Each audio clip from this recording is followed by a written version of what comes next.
আমি এখন আমের আচারগুলো বানাবো। কালকে আমি রোদে দিছিলাম, আজকে আমি আমের আচারগুলো বানাবো।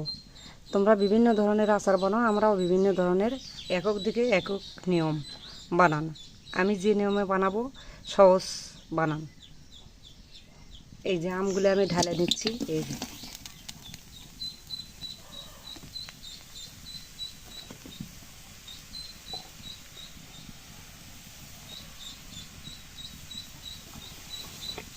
অল্প কুদ্দুর তেল দিব, সরিষার তেল।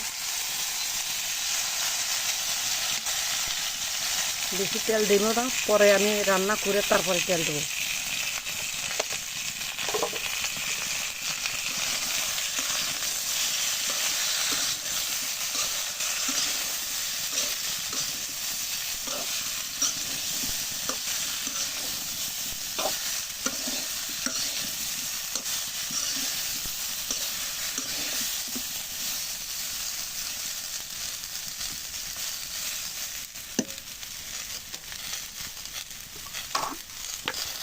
আমি চিনি দিয়ে দিব, পানি উঠবে চিনি দিলেই।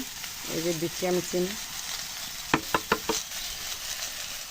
1 কাপ আমি চিনি দিচ্ছি। এই যে সুন্দর করে আমি এখন লড়া দেবো।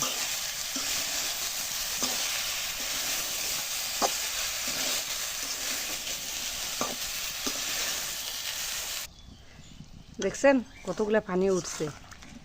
এই যে চিনি দেওয়া মাত্রই অনেক পানি উঠছে। এগুলো আমি এখন সেদ্ধ হতে দেব, সেদ্ধ হতে থাক। আমরা এইভাবে আচার বানাই, পরে আমরা সব কিছু মশলা টশলা দিয়ে তেলানি দেব।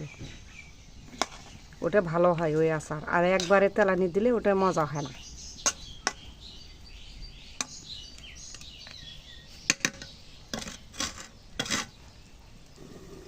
আমি এখন ঢাকনাটা খুলে দেখব, দেখি কীরকম হয়েছে।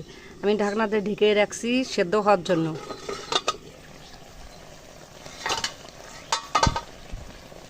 এই যে দেখেন কি সুন্দর হয়েছে, দেখেন।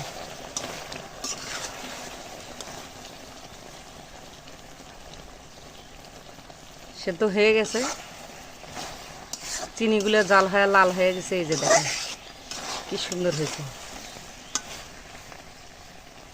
এখন আমি দিয়ে নেব এই যে চিলি পিস দিয়ে নেব। এই যে আমি গুঁড়ো করে রাখছি। একটু ঝাল বেশি দেবো আমি, ভালো লাগবে ঝাল দিলেই। টক মিষ্টি ঝাল না হলে ভালো হবে না। সুন্দর করে লাড়াচাড়া দিচ্ছি আমি, পোড়া ঝাল না লাগে। আস্তে আস্তে